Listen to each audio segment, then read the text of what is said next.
Well, last week we began a 3-week sermon series on the events leading up to Jesus' triumphal entry into Jerusalem. And we talked about the details, how there's importance to them in any crisis situation. We looked at Jesus' third and final prediction of his death. We finished last week with an encouragement and a challenge that no matter what crises come our way, no matter what we are dealing with in our lives in a particular time, we need to continue to keep our eyes on Jesus and rely on Him. This week we're going to look at a totally different scenario. If last week was all about Jesus' suffering and death, this week is about the anticipation of what will occur afterwards. An unbelievable request. Now, I got to ask you, have you ever met someone that constantly looks to the next?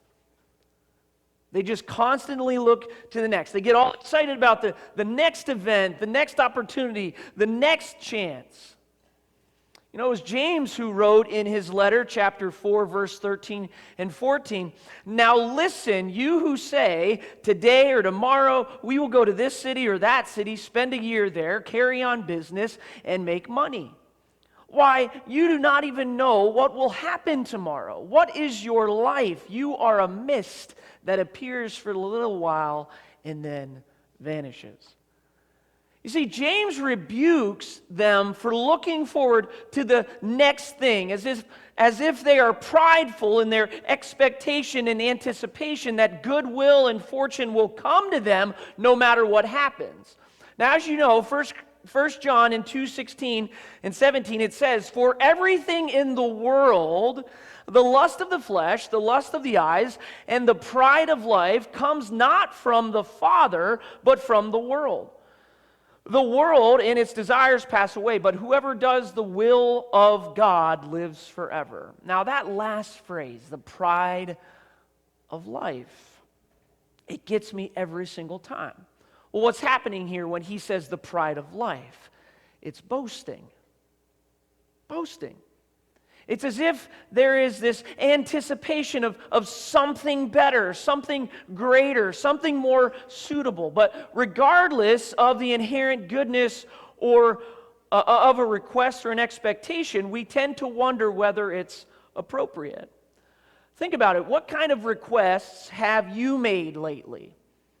In general, the reason someone requests something is that there is a need or desire behind it. Most often, it is what initiates this request. Plain and simple, you want something when you make a request. You want something. Now, there's not a problem with wanting things. This happens every day. There's a need for us to be fed, but not to the point that we live to eat, right?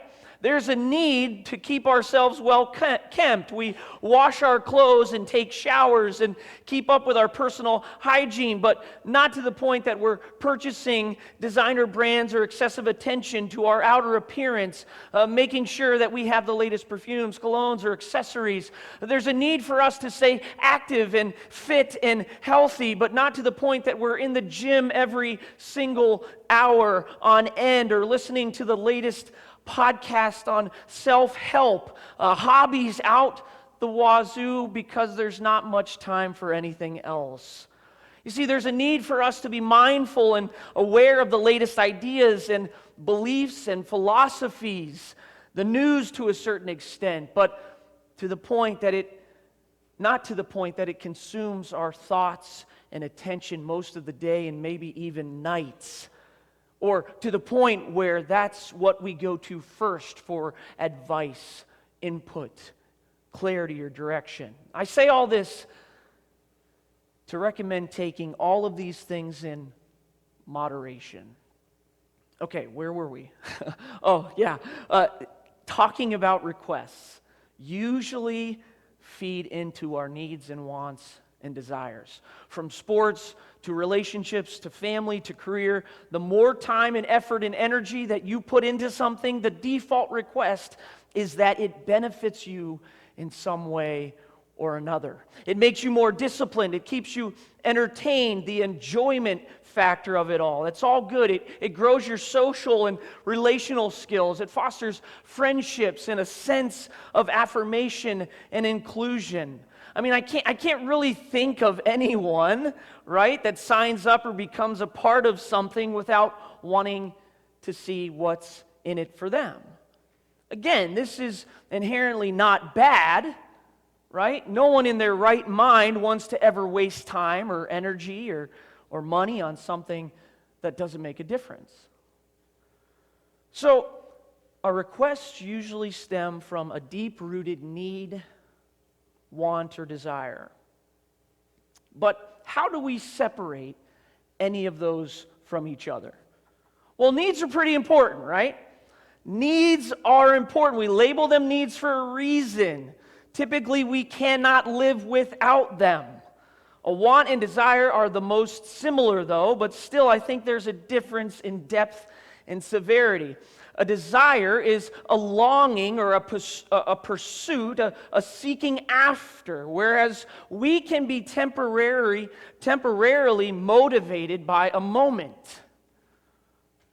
Something that can be satiated after it has been fulfilled. That's a want, right? For instance, here we go. Don't ask me, Pastor, why do you always talk about food? I don't know. I think it's just because it relates to everybody. But listen, I want to go get food. Did you hear that? I want to go get food, but I desire Chinese food. Now, I won't be mad if or disappointed if we end up getting pizza or tacos. But my desire was Chinese. And yet, the want of food was fulfilled.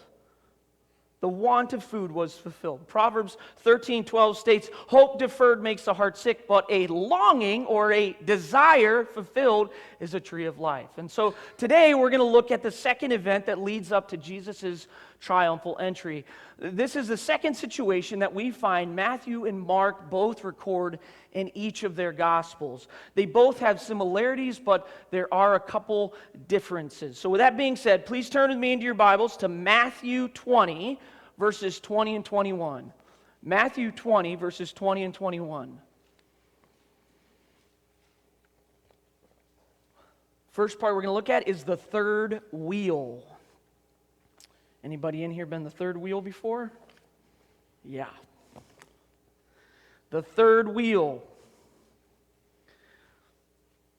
Verses 20 and 21 in Matthew 20 says this, "Then the mother, of Zebedee's sons came to Jesus with her sons and kneeling down, asked a favor of him. 'What is it you want?' he asked." That's Jesus. She said, "Grant that one of these two sons of mine may sit at your right and the other at your left in your kingdom." So have you ever been the third wheel before? The expression has a few different meanings. I want to just give you two of them. First, it's an unwanted third party accompanying two people on a date. And second, someone who has no real place or purpose in a situation, likened to an extra wheel on a two-wheeled vehicle. Now, as you know, Jesus had his 12 disciples, and out of those 12, he had what we call the inner circle. This was made up of 3 of the disciples. These inner 3 witnessed Jesus' transfiguration. Undoubtedly, there were obvious perks of being a part of this inner circle. I'm sure there were leadership responsibilities, and at the same time, there was this status of importance, right? It was as if the inner 3 were given more attention, were trusted and held in high regard. So, who were the inner 3 that made up Jesus' inner circle? Who were the 3 men? Well, it was the sons of Zebedee that we see here, James and John, and Peter. So you have the sons of Zebedee, James and John and Peter. Talk about a third wheel, right?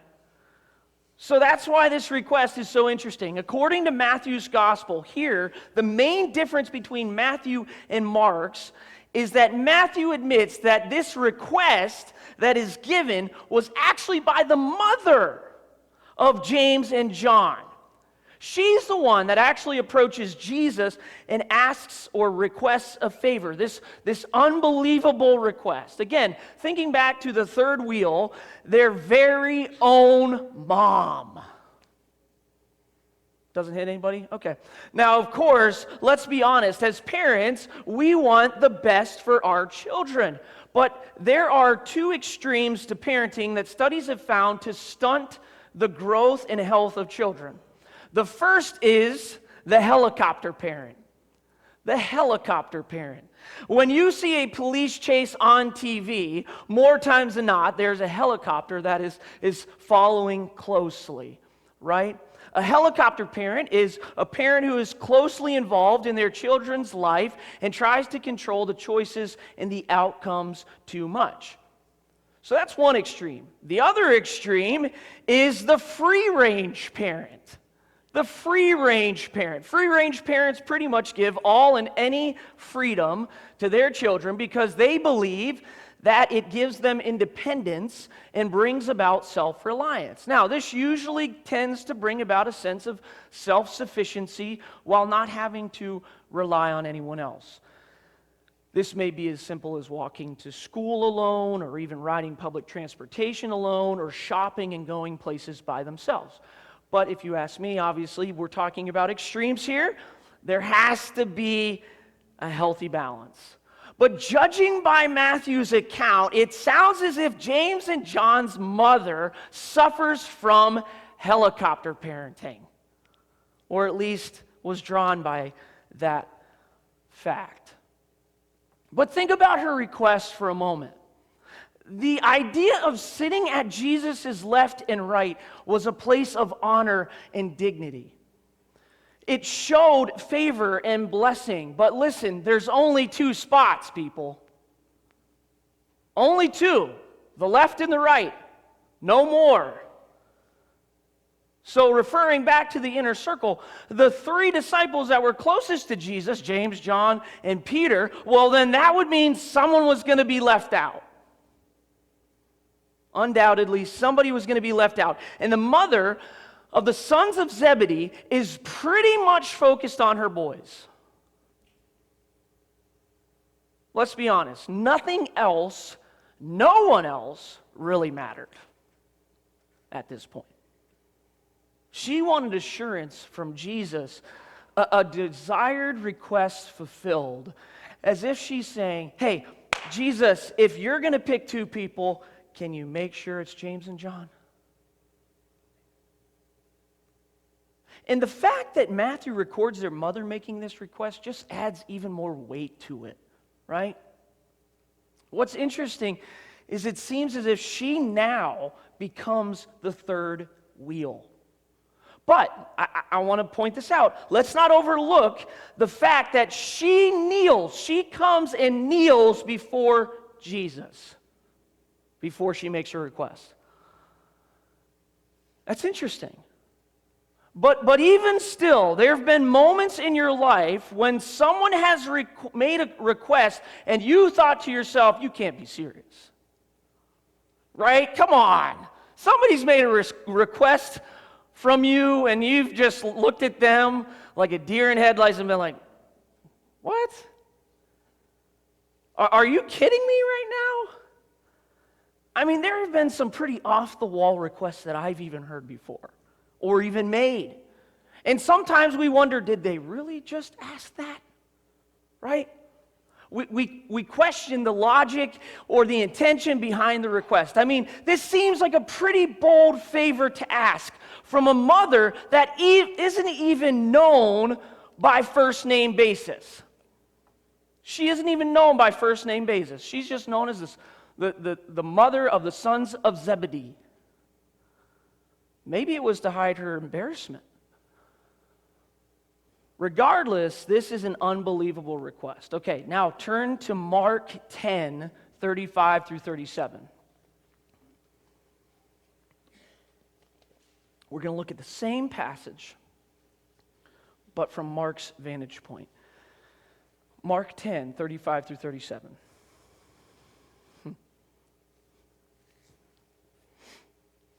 Okay, this is what Mark's gospel says. Then James and John, mom's nowhere to be found. Then James and John, the sons of Zebedee, came to him. Teacher, they said, we want you to do for us whatever we ask. What do you want me to do for you, he asked. They replied, let one of us sit at your right and the other at your left in glory. Okay. So as we read this passage, this seems to soften the blow a little bit. It does, right? I mean, I wonder if this was like the exact same moment or if it was something totally different. But anyways, it's way different for a mother to ask than it would be for John and James to ask for themselves. I mean, to me, what Mark says here, this seems a little less harmless, but still there's this implication that James and John seemed worthy enough to make this unbelievable request. I mean, they were a part of the inner three, right? Jesus had to have seen something different in them that separated them from the rest of the disciples. But listen, even just the way they approach this is different. I mean, think about it. At least their mother had the decency to kneel before Jesus. It says that they just approach Jesus and say, hey, Jesus, we want you to do something that we're going to ask. Whatever we ask, we want you to do that. Like, I mean, do you hear it? Is that resonating with you in some way? I mean, just think about this statement. It could be anything. Any request at this point. If it were me, I wouldn't even give a nod of approval, right? Like, okay, come on, let's hear it. But I just wonder what would possess them to ask this favor of Jesus. I mean, in a way, it could seem that they're so comfortable with him at this point. They're so upfront and honest with Jesus because they're confident in their relationship with him. To them, they may not have heard it. Of course, we cannot judge the intentions or motives of their heart at this point, but it does seem suspicious, if you're asking me. But what I find most captivating is it seems that James and John have given in to Jesus' most recent prediction of his death. Like, some of them are probably still baffled that Jesus just predicted his death for the third time. But for James and John, it's like, all right, let's go. It's almost as if they want to have their bases covered. Like, hey, Jesus, when this thing goes south, I want to be sure I'm taken care of and secure. Okay, turn back to Matthew 22, and 23. Can you handle it, is the question. Can you handle it? Matthew 22, and 23. Jesus says to them, you don't know what you're asking. Can you drink the cup I'm going to drink? We can, they answered. Jesus said to them, you will indeed drink from my cup, but to sit at my right or left is not for me to grant. These places belong to those for whom they have been prepared by my Father. So, our suspicions seem to be correct when it comes to what James and John were asking of Jesus, right? Both Matthew and Mark include the rebuttal Jesus gives directly after the quest. You don't know what you're asking. Like, what? Jesus is saying as if, guys, basically, you have no clue. No clue what that means. In other words, if they did know what they were requesting, they would not have requested it in the first place. Listen, but let's not knock on James and John because we all have these moments, right? We do. There are times in our lives where we think a thought, but to actually voice that thought or believe in it seems abnormal or unnatural. As if we're incriminating ourselves just by voicing it. And listen, and when we, or if we do voice it, then for some reason or another, we try to backpedal. Or justify it, or in the least, we try to change the subject or disregard it. But Jesus asked them a penetrating and thought-provoking question now. He says, "Can you drink the cup I drink?" Can you drink the cup I drink? In other words, Jesus is asking them, can you suffer and die along with me? Can you do that? And there's no hesitation for the sons of Zebedee. They both respond, probably in unison, we can. We can. Wait a minute now. The third prediction was given of Jesus' death. Remember, during Jesus' first prediction, they witnessed Peter try to rebuke Jesus, and Jesus ends up rebuking Peter pretty harshly to the point where he's saying, "Get behind me, Satan." So you'd think that the disciples get it. They understand, right? They must have learned by now to pause and think about your answer and then respond. That would have been the best way to approach this question that Jesus asks. And yet, they don't, for some reason. They immediately say, we can. But unfortunately for James and John, their impending suffering and death is confirmed. And yet Jesus takes this moment to tell them that the answer you are looking for, James and John, the answer that you're looking for, Mom, is that I don't have it. I don't have it. I can't answer that for you. He tells them plainly, they have been prepared by my Father. Just as Jesus told them, not even he knows the timing of his second coming, he concedes to the fact that it's up to the Father. It's up to the Father, not him to choose who sits at his right and left. Turn now to Mark 10, 38 through 40.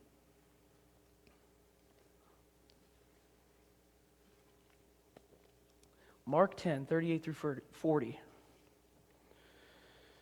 See what Mark has to say about this.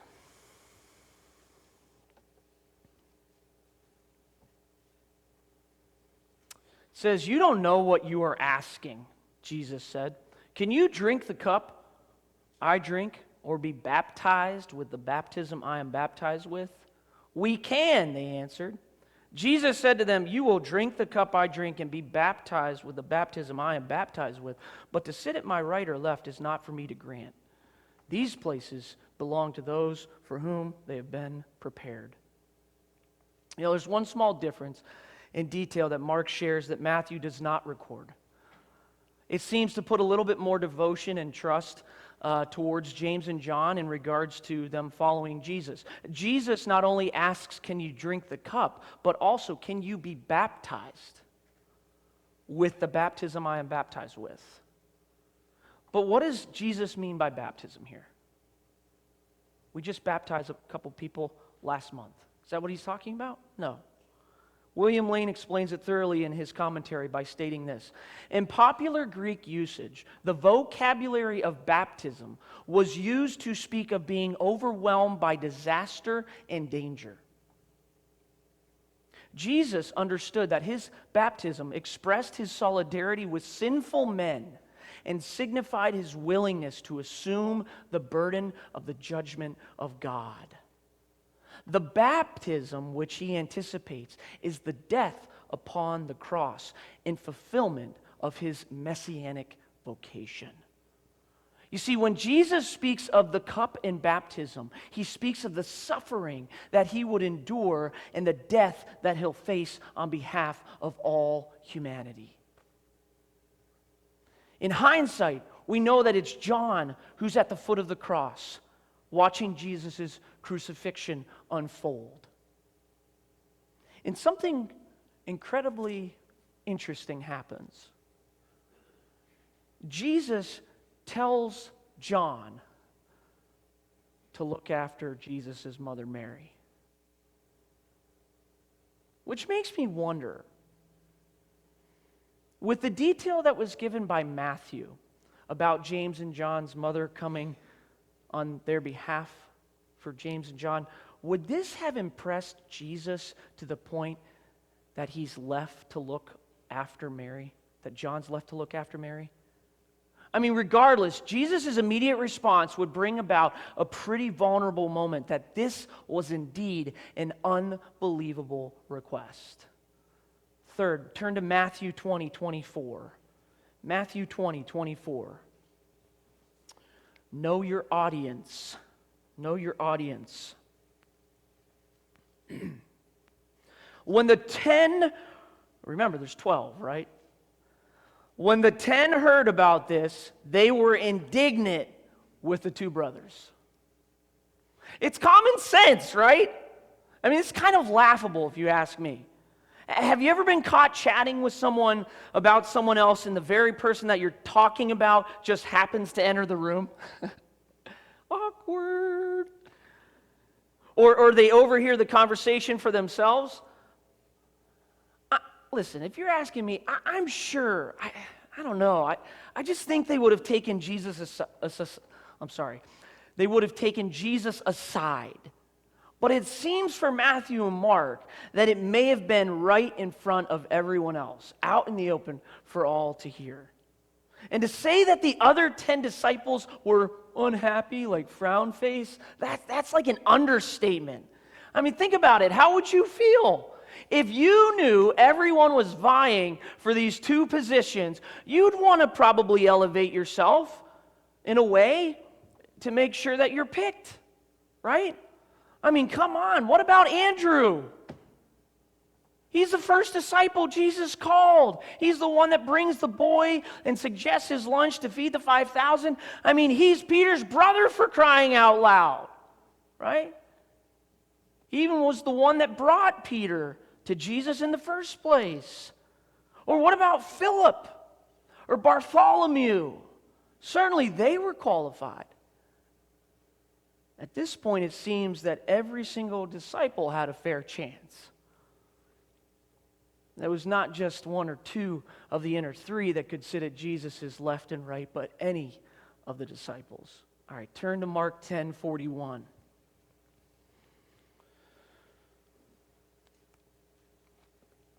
Mark 10:41. 41, sorry, not 31.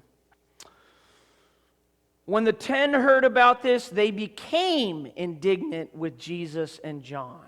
And James and John. I find it interesting that both Matthew and Mark use the same exact word to describe the emotions of the other 10. Matthew says that they were indignant, right? Mark says that they became indignant. It's as if every time they replayed this event, it just made them more and more mad. Mad.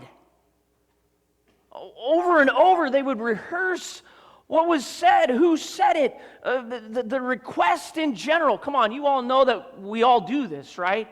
We replay these things in our mind when we have conflict or confrontation with someone.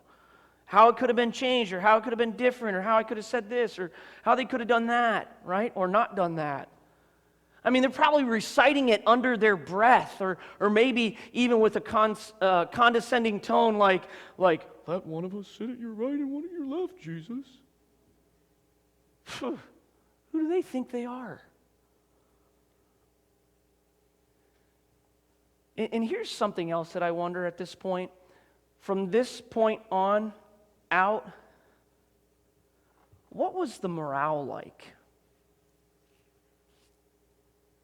What was the atmosphere anytime they all got together? I mean, would they even have, would they have joked about it? Would they have, made, passive-aggressive comments? Would they have teased them like, hey, James and John, remember that time you asked Jesus about being honored? Or, hey, guys, I'm glad you could grace us with your presence. Or, they finally decided to come down from their ivory tower. Now we can see why this request is so unbelievable. I mean, it just seems like there are so many consequences to this apparently well-intended but unbelievable request. All right, lastly, similarity proves importance. Turn to Matthew 20, 25, and 28. Similarity proves importance. Matthew 20, 25 through 28. Jesus called them together and said, "You know that the rulers of the Gentiles lord it over them, and their high officials exercise authority over them. Not so with you. Instead, whoever wants to become great among you must be your servant, and whoever wants to be first must be your slave. Just as the Son of Man did not come to be served, but to serve, and to give his life as a ransom for many." Out of this entire passage of Scripture that we've been looking at, this last part that we're looking at right now undoubtedly is the most similar between Matthew and Mark. Given some differences in what comes first, like he says, the rulers of the Gentiles lord it over them, Mark states the same, just a little differently. But if you ask me, since this is the most similar, it would prove to be the most important. For them, think about this, for them to remember pretty much word for word what Jesus said to them while they were all hot and bothered about the sons of Zebedee making their request, this gives some strong support to what mattered to them the most.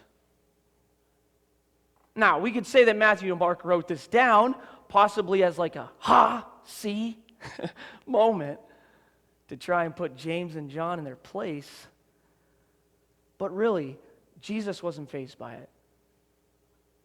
In fact, he saw this moment as a great opportunity to teach a life lesson. Remember, Jesus at this point has been flipping the script on what's important. Who's worthy, what to strive for, what to give up, and what to gain from the sacrifices that you make. And this is no different. Jesus tells them typically, this is the way it is now in our world too. Typically, this world emphasizes power and authority. They like to take the limited amount of power and authority and jurisdiction and manipulate people. They like to take and take and take until there's nothing left. They like to be served first. People waiting on hands and foot. There is a countenance about them that when they walk in the room, they're the most important person there. And all the attention should be fixed on them. Kneel before them. Kiss the ring. Bow the head. Show respect. Know your place. But Jesus says, not so with you.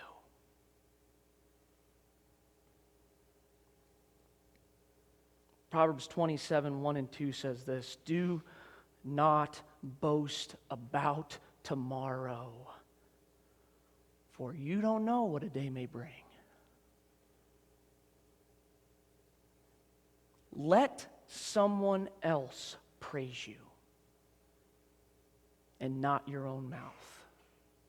An outsider, and not your own lips. All right, turn to Mark 10, 42 through 45. It's the last part here.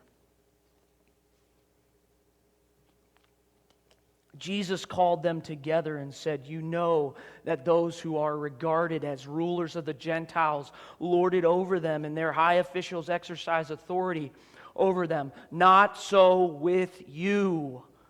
Instead, whoever wants to be first must be slave of all, for even the Son of Man..."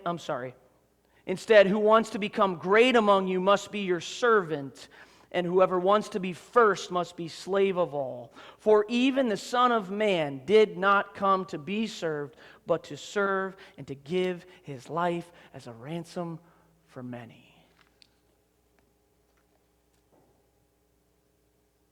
So the point of Jesus' teaching is at the very end.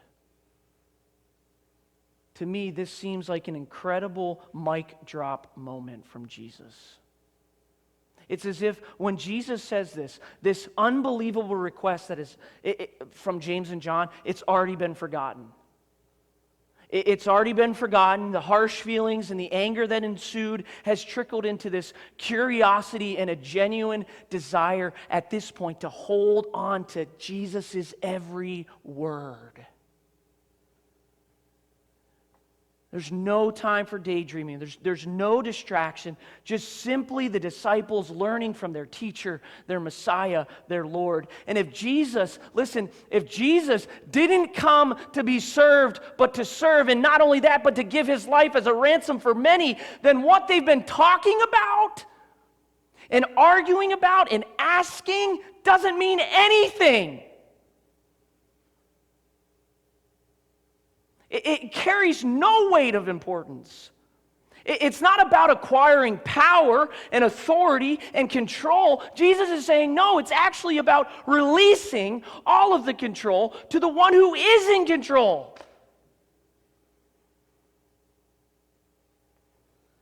It's not about titles. It's about towels. It's not about status. It's about servanthood. It's not about making a name for yourself, but relying and trusting upon the name that is above every name. I mean, think about this, people. This is so backwards.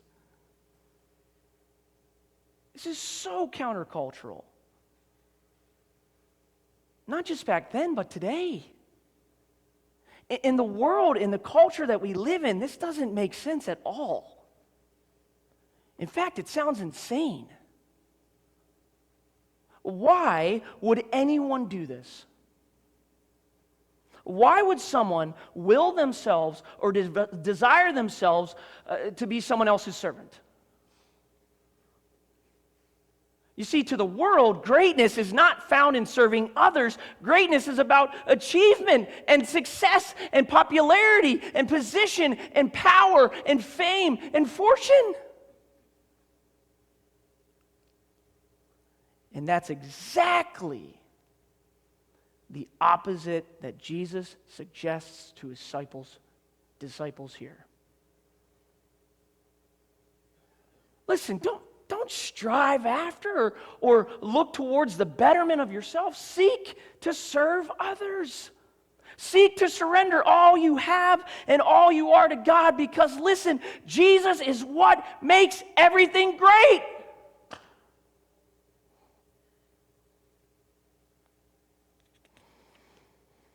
Whew. It's going to take a little while to get down here.